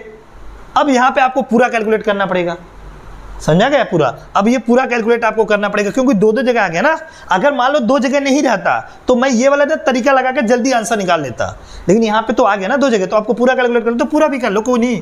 देखो यहाँ से 25 से मैं काटा तो एक बार में जाएगा तो 25 हो जाएगा, 15 बच गया और ये 0, तो 25 छक्के 150, यानी हमारा 3 जीरो ये आ गया। तो आंसर में 3 जीरो आएगा। अब 16 से गुणा कर लेते हैं, तो अब 16 9 कितना हो जाएगा, 16 9 144, तो 16 9 144 कौन सा आएगा, ये लास्ट में यूनिट 4 आ जाएगा, तो ये आंसर हो जाएगा बस। क्योंकि हमें तो पता है इन दो में से कोई आएगा ना, क्योंकि ये तो आएगा नहीं, क्योंकि 13 का मल्टीपल तो है नहीं, तो बस या तो पूरा कैलकुलेट कर लो सीधा हो जाएगा। समझ में? ये जो मैं ट्रिक्स बता रहा हूँ ये कैलकुलेशन की, ये भी आप साथ साथ में अप्लाई किया करो। चलो आई होप कि आपको ये समझ में आ गया होगा कि ये जब 2 रहेंगे टर्म तो उस केस में सक्सेसिव को कैसे यूज करना है। अब मैं आपको जब 3 टर्म रहेगा तो उसमें कौन सा आप सक्सेसिव का कैसे सक्सेसिव का यूज करोगे वो मैं बताता हूँ। देखो ये जो 3 टर्म वाला है ना, कई लोग आप क्या करते हैं ना, कई लोग ये मान लो अगर 3 टर्म में मान लो A% दे दिया और एक B% दे दिया और एक C% दे दिया, तो करते ये हैं लोग पहले इसमें AB वाला लगा लेते हैं, यहाँ पे A + B और प्लस में AB/100 वाला, और यहाँ से जो परसेंटेज निकल के आता है मान लो यहाँ से D% आ गया तो D और ये C वाले में फिर से लगाते हैं, तो वहाँ पे ये टाइम कंज्यूमिंग हो जाता है। मैं आपको 3 टर्म आ जाएगा ना, तो उससे कैसे आप जल्दी इफेक्ट आप ये फॉर्मूले का यूज करके निकाल सकते हो, वो क्या फॉर्मूला होगा वो मैं आपको बताता हूँ। देखो यहाँ पे मैं आपको 2 साल वाला बता दिया हूँ, मैं आपको यहाँ ले चलता हूँ। देखो ये 2 साल वाला तो आप लोगों को समझ में आ गया। अब देखो 3 साल वाले का फॉर्मूला बताता हूँ, मतलब 2 साल नहीं 2 टर्म वाले का हो, समझ में आ गया। अब 3 टर्म आ रहा है, उसको कैसे करना है इसको समझो। क्या रहे 3 टर्म आ गए, तो 3 टर्म्स आ गया ना, मान लो एक आ गया A%, एक आ गया B% और एक आ गया C%। तो एक तो मैंने आपको तरीका बताया ना, पहले इन दोनों में ये वाला लगा लो, फिर जो आएगा ये वाला लगाओ। अब मैं आपको एक फॉर्मूला बताता हूँ, उस फॉर्मूले का यूज करोगे तो बहुत ही आसानी से निकाल लोगे। क्या वो फॉर्मूला है, देखो वो ये फॉर्मूला है कि आप ये लगाओ A + B + C और प्लस में AB प्लस में BC प्लस में CA/100 और ये प्लस में ABC अपॉन में 10,000, ये टोटल परसेंटेज आप निकाल लो। ये आपका निकल जाएगा क्या, टोटल। ये टोटल जो इफेक्टिव रेट, टोटल परसेंटेज जो होगा, टोटल सक्सेसिव परसेंटेज चेंज, उसको आप यूज करके लगा सकते हो जब ये दोनों वैल्यू, मतलब तीनों वैल्यू इंक्रीज कर रही होंगी। जब ये तीनों वैल्यू क्या कर रही होंगी, इंक्रीज कर रही होंगी, तो आपको ये लगाना है। अब अगर मान लो कि तीनों वैल्यू डिक्रीज कर रही हैं, देखो मैं बताता हूं आपको। ये तो हमने जो देखा, ये कौन सा देखा हमने, जब ये तीनों वैल्यू क्या कर रही हो, यहां से ये देखो,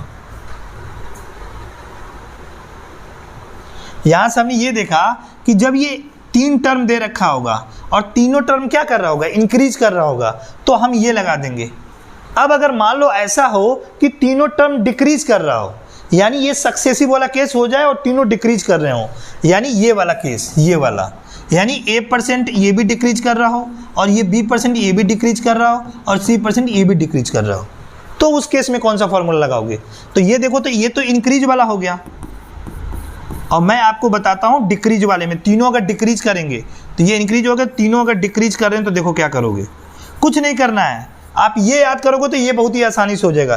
देखो आपको क्या करना है, क्या फॉर्मूला लगाना है, वो ये लगाना है, A + B + C, अब देखना है ध्यान से, ये माइनस AB प्लस में BC प्लस में CA अपॉन में 100 और प्लस में ABC अपॉन में 10,000, इतने का टोटल परसेंटेज निकाल लो। ये जो आएगा, अगर ये तीनों डिक्रीज हो रहे हैं तो आप ये लगाओगे। देखो आपको स्टार्टिंग में लग सकता है थोड़ा फॉर्मूला बड़ा है, लेकिन एक बात कहूं, अगर आप ये लगाओगे ना फॉर्मूला, तो आप जल्दी निकाल सकते हो, ठीक है ना। आपको ये नहीं कि पहले इनमें निकाल, पहले इन दोनों में ऐसे करके निकालो, फिर जो आए फिर से लगाओ, तो टाइम लग जाएगा थोड़ा। तो इसीलिए आप इसको ध्यान पे रखो, ये वाला फॉर्मूला आप 1-2 बार देख लोगे तो ये याद हो जाएगा। बहुत ही आसान है, एक बार तीनों को जोड़ना है, एक बार दो को प्रोडक्ट करना है, एक बार तीनों को गुणा करके लिख देना। एक पहले में यहाँ पे 100 रहेगा, उसके बाद से 10,000 कर देना, आसानी से याद कर सकते हो। चलो अब मैं इसको इंप्लीमेंट करके आपको क्वेश्चंस पे दिखाता हूँ कि इसको फॉर्मूले को आपको कैसे यूज करना है, और आपको ये फॉर्मूले का तो यूज करना सिखाऊंगा, और साथ साथ में जो रेशियो वाला कंसेप्ट है, वो रेशियो वाला कंसेप्ट तो लगेगा ही, जैसे 2 पे लग रहा था ना, वैसे 3 पे ही लगेगा। इसीलिए ना आप देखोगे रेशियो, ये जो फ्रैक्शन मेकिंग वाला है ना, चूंकि ये थोड़ा फार्मूला बड़ा हो जाता है ना, इसीलिए ज्यादातर जो प्रेफरेंस देते हैं ना बच्चे, रेशियो वाला ज्यादा देते हैं। और उसमें आप देखोगे ना, जो रेशियो वाला होता है उसमें चाहे वो इंटीजर वाला परसेंटेज हो और चाहे वो फ्रैक्शन वाला परसेंटेज हो, सब पे वो अप्लाई होता है, इसीलिए वो ज़्यादा बेनिफिशियल होता है, ठीक है ना। चलो वही वाला पहले हम इन फॉर्मूले का भी यूज़ करके, और वो जो दूसरा तरीका है रेशियो वाला बना के, वो दोनों तरीके से देखते हैं। चलो मैं आपको ये हाँ, ये वाला देखते हैं। देखो यहाँ पे देखो, ये क्वेश्चन दिया है, देखो ये एग्जाम के सारे आए हुए क्वेश्चन में मैं आपको बता रहा हूँ। तो देखो यहाँ पे, चलो ये वाला हम देखते हैं, क्या दे रहा है कि AB कोई कंपनी के उत्पादन में 1 वर्ष के बाद 10% की वृद्धि हुई, अगले वर्ष में 22% की वृद्धि हुई, तीसरे वर्ष में इसमें 5% की वृद्धि हुई। तो क्या कह रहा है, जो मूल उत्पादन है, मूल उत्पादन जो शुरू में हुआ था, उसे 3 वर्षों में उत्पादन में क्या समग्र परिवर्तन हुआगा। समग्र, देखो यहाँ पे लाइन समझो, क्या दे रखा है, क्या दे रखा है, ये समग्र परिवर्तन। समग्र का मतलब ये जो सक्सेसिव परसेंटेज चेंज होगा, ये ओवरऑल जो परसेंटेज चेंज होगा, वो पूछना चाह रहा है वो। और आप पहले आप ये देखोगे कि इसमें हमें कैसे पता चलेगा कि इसमें सक्सेसिव लगाना है कि नहीं। तो देखो बेस वैल्यू चेंज हो रही है कि नहीं।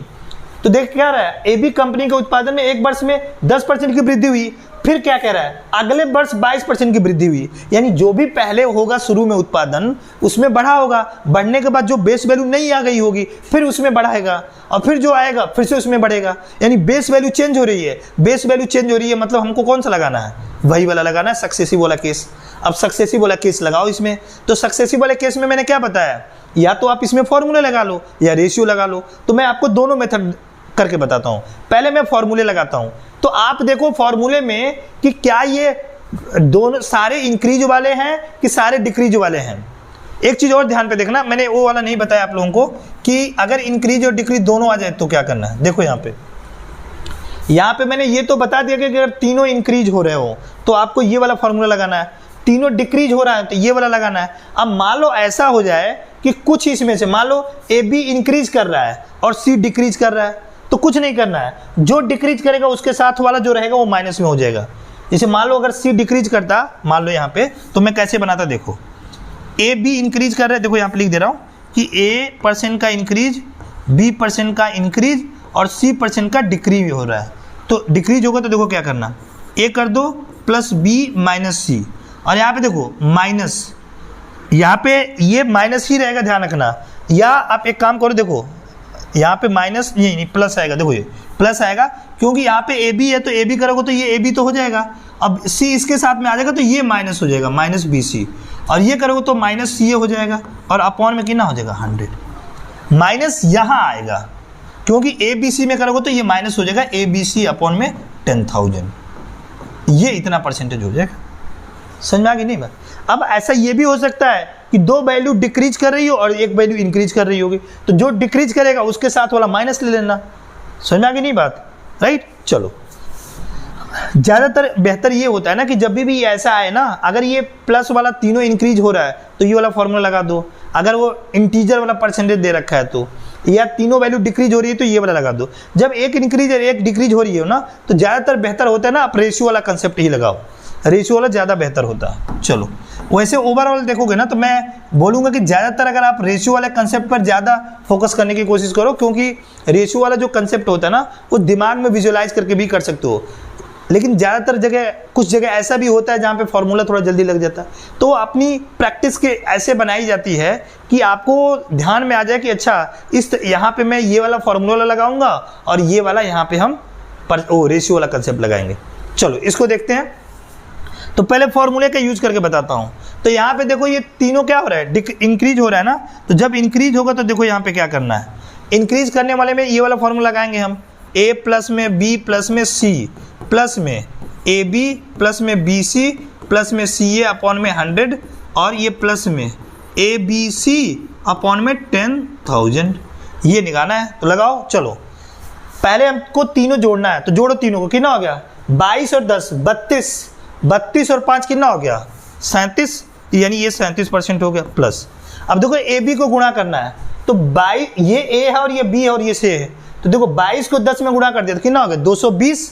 अब 220 और 22 को 5 में गुणा कर दिया तो 110, तो 220 और 110 कितना हो गया 330 और ये 10 को 5 से गुणा कर दो कितना हो गया 50, 330 और 50 कितना हो गया 380, यानी ये 380 अपॉन में 100 हो जाएगा, ये 380 अपॉन में 100, राइट। अब देखो ये प्लस में इन तीनों को गुणा करो तो 22 25 कितना हो जाएगा 110, और 110 में 10 का गुणा कर दो तो कितना हो जाएगा, ये हो जाएगा हमारा 1100, ठीक है। और अपॉन में कितना है 10,000।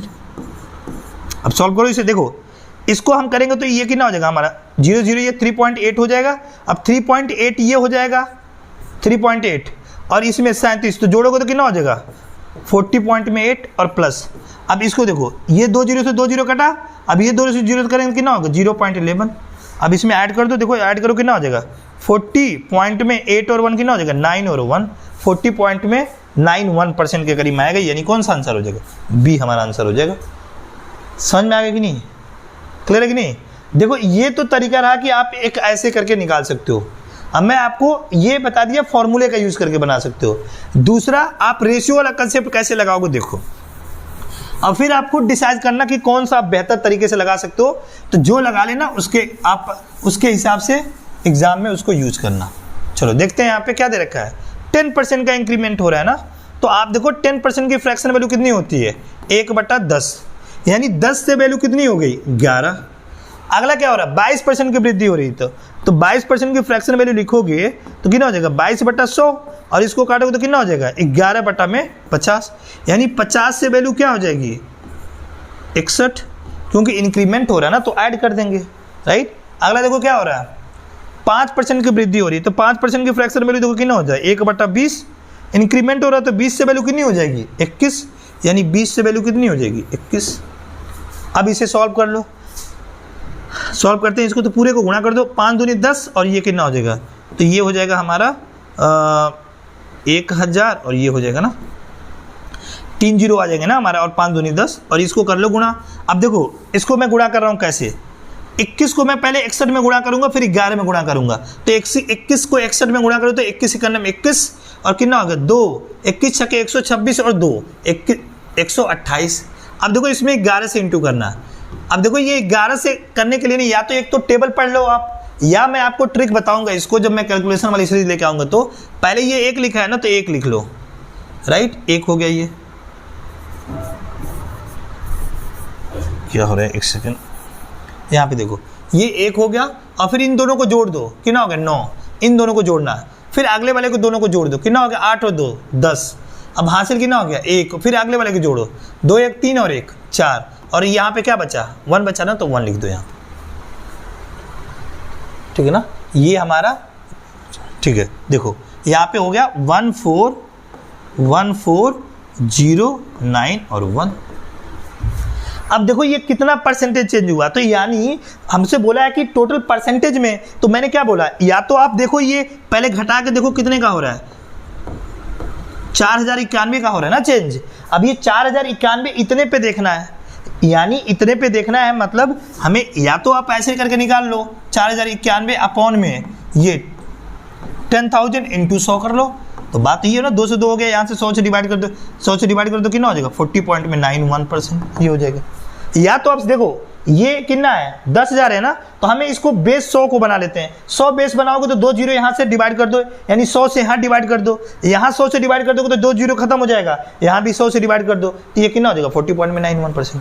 देख रहे हो एक ही कंसेप्ट को कहाँ मैं यूज करके बता दे रहा हूँ। तो इसीलिए मैं जो आपको तरीके बताता हूँ ना, वो मेरी पर्सनल एक्सपीरियंस के आधार पर मैं बता रहा हूँ, जिस हिसाब से मैं बताता हूँ उसको लगाओगे तो आप क्वेश्चन बहुत जल्दी कर पाओगे। आई होप ये समझ में आ गया होगा। तो आपको दोनों तरीके बता दिया कि नहीं, अब आप डिसाइड कर लो कौन सा आसान है, उसके हिसाब से कर लेना।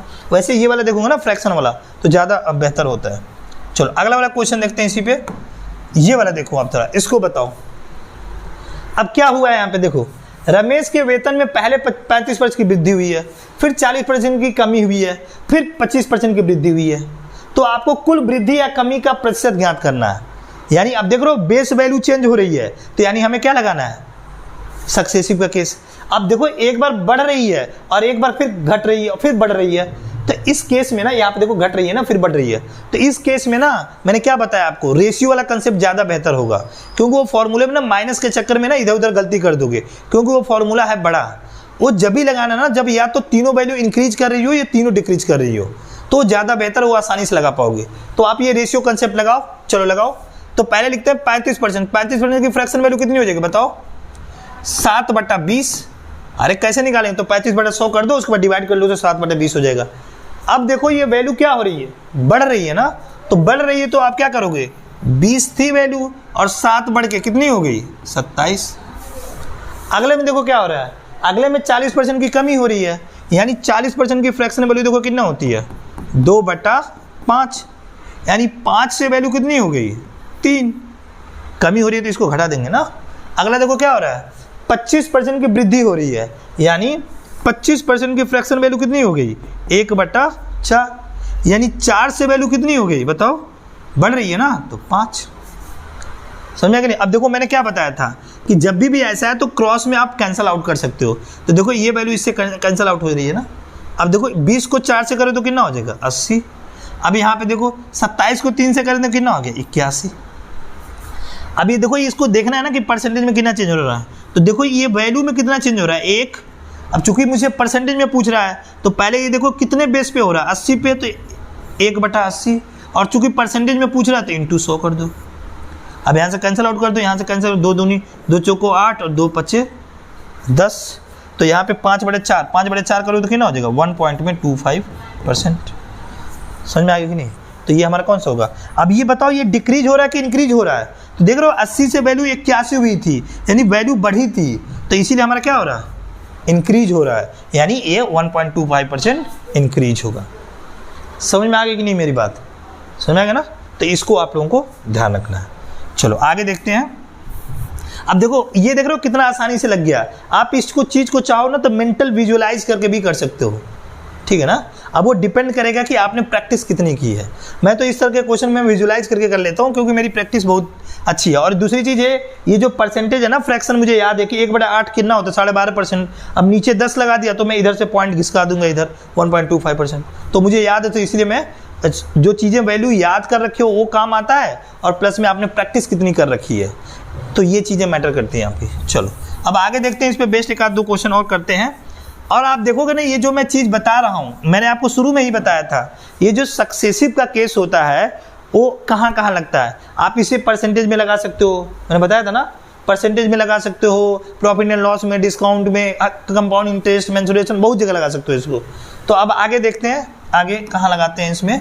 अगला क्वेश्चन देखते हैं जो एग्जाम में आया हुआ है, वो है हमारा यही वाला क्वेश्चन। देखो यहाँ पे देखो क्या हो रहा है, क्या लिखा है कि संयोग किसी का नाम है, उसको पॉकेट मनी के रूप में एक निश्चित राशि मिलती है, कुछ पैसे मिलते हैं, वह पुस्तकों की खरीद पर 20% और लेखन सामग्री की खरीदने पर शेष का, देखो मैंने बोला ना यहाँ पे क्या लिखा है, देखो सक्सेसिव का केस पता करना इंपॉर्टेंट होता है, शेष का 25% खर्च कर रहा है। स्टार्टिंग में ध्यान आ रहा, मैंने आपको समझाया था कि बाजार जब आप गए थे तो शेष का आप 30% खत्म कर रहे थे, तो वहां पे ये वाला केस आ गया ना शेष का, यानी आपको यहां से पकड़ना कि ये सक्सेसिव का केस है।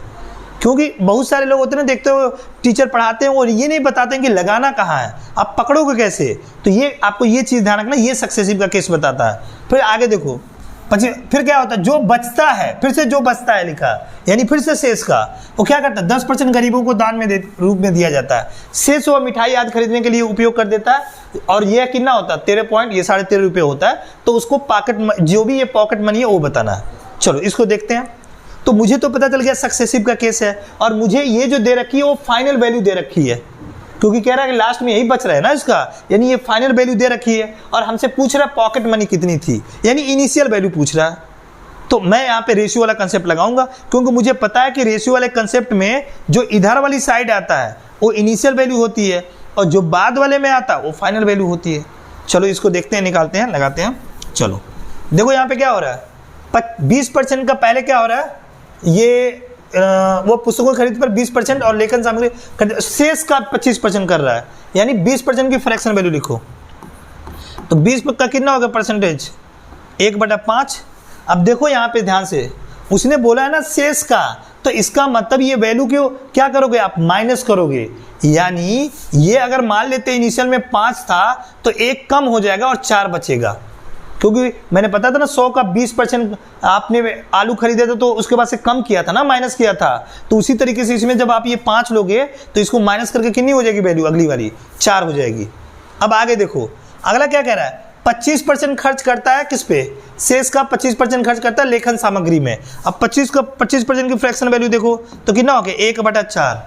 अब देखो यानी अगर इनिशियल वैल्यू 4 थी तो ये कितना हो गया, 3, क्योंकि वो शेष का बोल रहा है ना। फिर क्या रहा है, जो बचता है यानी शेष का 10% गरीबों को दान देता है, तो देखो 10% की फ्रैक्शन वैल्यू कितनी हो गई, 1/10, यानी अगर शुरू में वैल्यू 10 थी तो 1 दान दे दिया तो कितना बचा, 9। अब देखो इसको सॉल्व करके, इसको सॉल्व करो, यहाँ पे देखो, यहाँ से अगर इसको सॉल्व करें तो यहाँ से देखो मैंने बोला था ना क्रॉस में जो भी रहेगा उसको कैंसिल आउट कर सकते हो आप। यहाँ से देखो, एक सेकेंड, यहाँ से जो भी ये वैल्यू होगी ना क्रॉस में कैंसिल आउट कर सकते हो।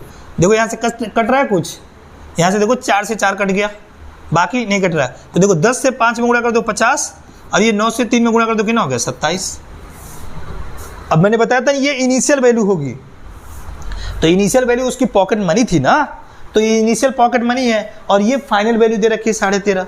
तो ये बताओ 27 की वैल्यू 13.5 है ना, तो जितने की वैल्यू दे रखी है उसको उसके नीचे ले आ दो। अब तुम देखो ना इसका 13.5 आधा ही तो है ना, उसे क्या करने की जरूरत है, ऐसे देखो ये जो 13.5 है ना, 13.5 ये आप देखो इसका ये आधा ही है ना, तो यानी 1/2 किया गया है इसका। तो ऑब्वियस सी बात है अगर स्टार्टिंग का भी तो 1/2 ही हो जाएगा ना, इसका 1/2 करोगे तो कितना हो जाएगा, 25। आंसर क्या हो जाएगा हमारा, 25।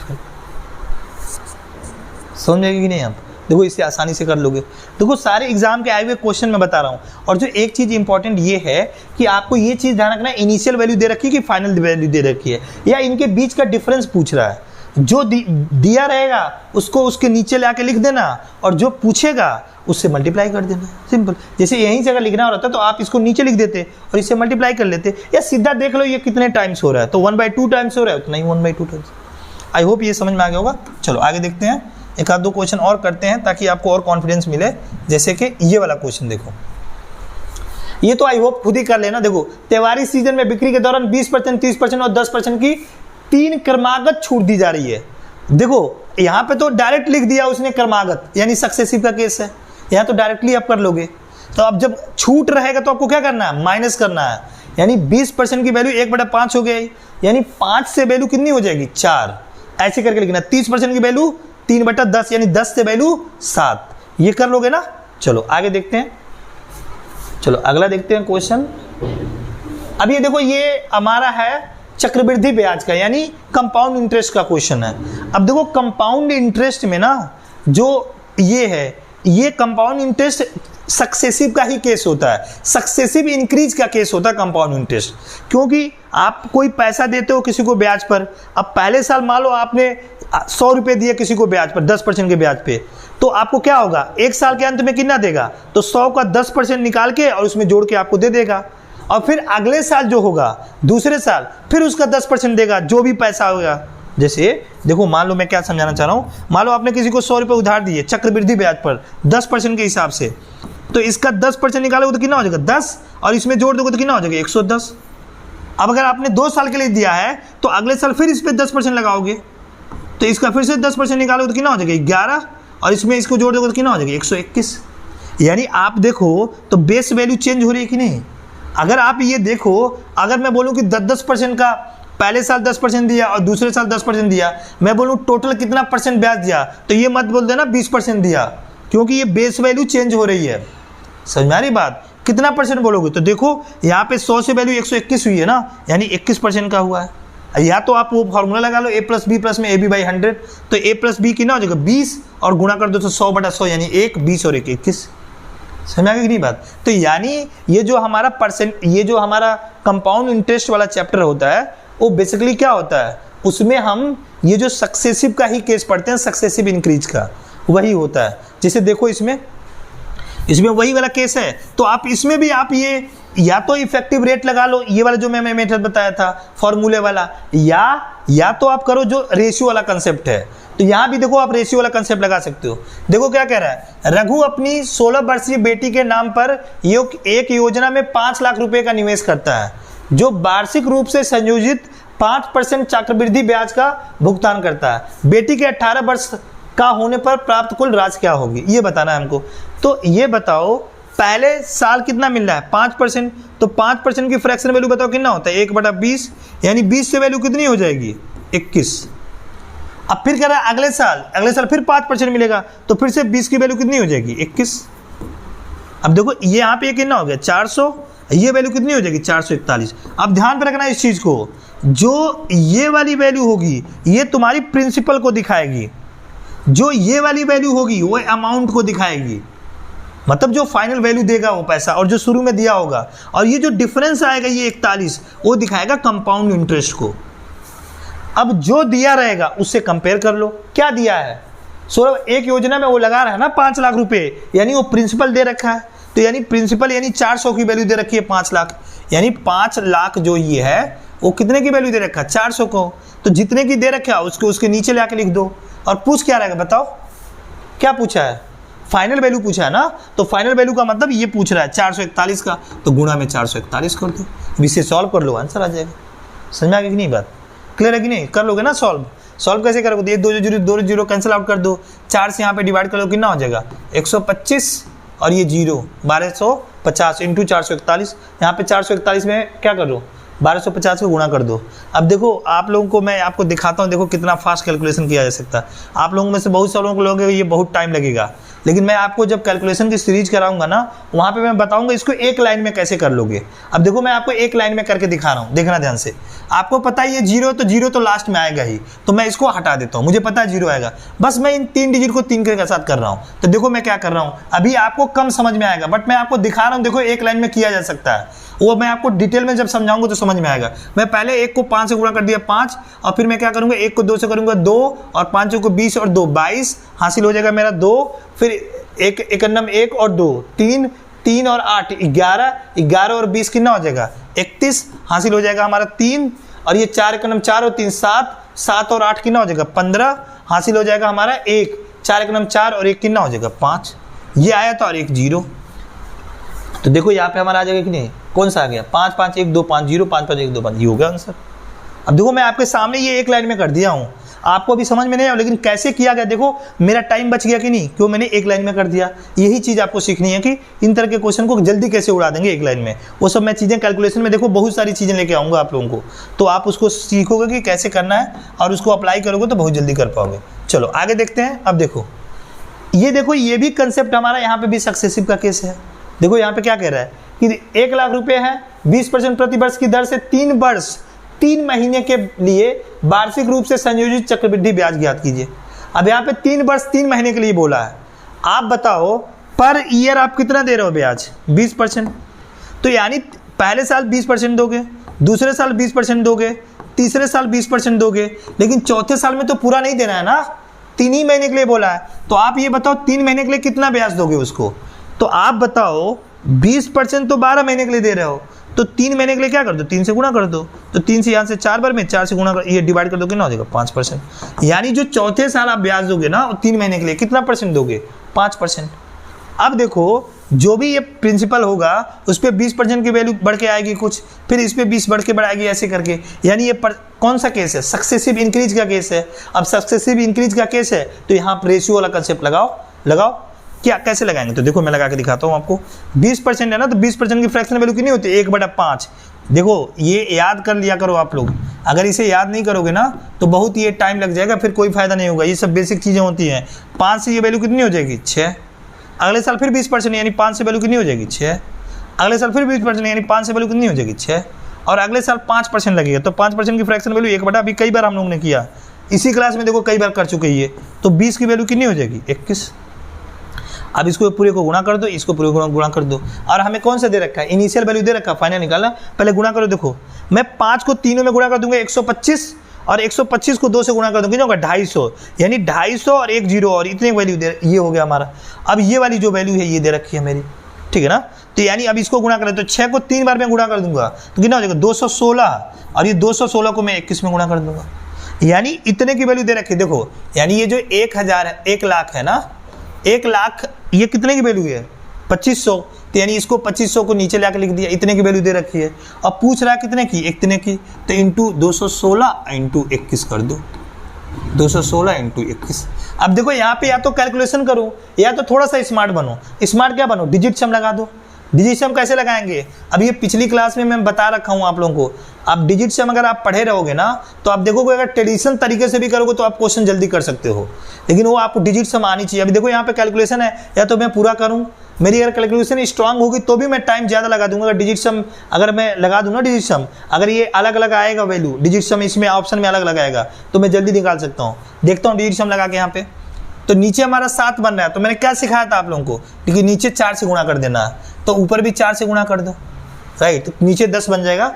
अब देखो इसको करो कितना होगा 6 और 2 8 और 1 9। हमको नीचे देखने की जरूरत ही नहीं थी, ऊपर में तो 9 आ गए। 9 का देखो किसमें बन रहा है 9, तो 9 6 5 11 इसमें नहीं बनेगा, इसमें भी नहीं बनेगा, इसमें 6 3 9 8 2 10 इसमें भी नहीं बनेगा। इसमें देखो 7 और 6 13 और 5 18 1 19 बन रहा है ना। इसमें कुछ वैल्यू में लग रहा है ना मिस्टेक है इसमें, राइट, कोई बात नहीं, लग रहा है कि इसमें ना कोई वैल्यू में मिस्टेक है, क्योंकि अगर आप इसको करोगे तो देखो मैं पूरा कैलकुलेट करके आपको दिखा देता हूँ, लॉ में कैलकुलेट कर देता हूँ पूरा। फिर लग रहा है कि या तो वैल्यू में इसमें ना कुछ मिसिंग है, या तो मैं पूरा कैलकुलेट कर देता हूँ, फिर उसमें देख लेना है। देखो आपने ये 2 0 से ये कैंसिल आउट कर दिया, ये 25 से काटो कितनी बार में गया 4, 2500 को 100, ये 40, अब ये गुणा में 216 इंटू 21 है। देखो मैं क्या कर रहा हूँ, पहले इसमें गुणा कर देता हूँ, तो या 21 को कर लो, 21 से 126 12, 21 से कितने 21 और 12, 21 और 12 कितना हो जाएगा 33, और ये हो जाएगा हमारा 3, 21 दूनी 42 और 3 कितना हो गया 45। अब इंटू 40 इससे गुणा करो तो ये 0 हो जाएगा। 4 से कितना हो गया 24, 4 से 24 हासिल, 4 से 24 हासिल 2, 4 3 12 और 2 14 हासिल 1, 4 5 20 और 21 हासिल 2, 4 से 16 और 2 18, 181 देखो ये मिसिंग है, ये होना चाहिए था यहाँ पे। मैं कह रहा हूँ ना कुछ मिसिंग है। देख रहे हो, ये वैल्यू ये आनी चाहिए 18144, ठीक है ना। अच्छा एक चीज़ और देखो, यहाँ पे सुनो, हमसे एक चीज़ और देखो, ये 1814400 आता कब, जब हमसे अमाउंट पूछा रहता है। सॉरी, यहाँ पे मुझसे पूछा कंपाउंड इंटरेस्ट, तो कंपाउंड इंटरेस्ट पूछा ना, तो हमको ये इतने की वैल्यू नहीं निकालनी है, हमें वैल्यू क्या निकालनी है। देखो हमें क्या आया था, हमें वैल्यू आई थी 2500, और एक दूसरी वाली वैल्यू कितनी आई थी, ये वाली वैल्यू आई थी ना, ये 216 इंटू 21, तो हमसे इसके डिफरेंस की वैल्यू पूछ रहा है, राइट। वो मैंने ध्यान नहीं दिया, ये कंपाउंड इंटरेस्ट पूछ रहा है, तो आप इसके डिफरेंस निकालो। तो पहले इसको गुणा करो, देखो 21 छक्के 126, कितना आया था गुणा करने पर, एक ही आया था ना हमने, ये आया था 4536। तो देखो ये यहाँ पे ये वैल्यू हो जाएगी हमारी कितनी, 4536। तो अब देखो इसका डिफरेंस कितना आ रहा है, 4500 तो 25, ये 2036, यानी ये इतना आ रहा है डिफरेंस 2036। तो मैंने आपको बताया था ना कि ये वैल्यू प्रिंसिपल को दिखाएगी, ये वैल्यू क्या दिखाएगी, अमाउंट को, और ये वैल्यू क्या दिखाएगी, कंपाउंड इंटरेस्ट को। अब जो दिया है उससे उसको उसके नीचे ले आके लिख दो, और जो पूछ रहा है उसे गुणा कर दो। तो देखो ये 1 लाख में यहाँ पे लिख दे रहा हूँ मैं, 1 लाख जो ये वैल्यू दे रखी है ना, वो इसमें ना ये आपको दे रखा है क्या, 2500 की वैल्यू दे रखी है, और आपसे पूछ क्या रहा है, ये 2036। अब इसमें देखो डिजिट्स हम लगाते हैं, ठीक है, 5 2 7 हो गया ना, इसमें नीचे 4 से गुणा कर दोगे, ऊपर भी 4 से। तो इधर देखते हैं, 6 3 9 तो खत्म हो जाएगा, 2 लेंगे, 2 चौको 8। अब देखो इसमें किसका डिजिट सम 8 है, देखो बताओ 8 किसका है। तो यहाँ पे देखोगे तो ये 7 और 6 13 5 18, तो ये 9 1 हो गया, ये तो नहीं होगा, 6 5 11 2, ये नहीं होगा। यहाँ पे देखो 6 3 9 8 2 10, ये भी नहीं होगा। यहाँ पे 4 4 8 1 9, ये 8 बच गया, ये होगा आंसर, यही होगा हमारा आंसर। समझ में आ गया ना। अगर अमाउंट पूछता तब वहाँ पे हमें 1 लगाना होता, तब ये इतना वैल्यू आता। तो अमाउंट नहीं पूछा था, हमें क्या लगाना था, कंपाउंड। तो ऐसे लिखो।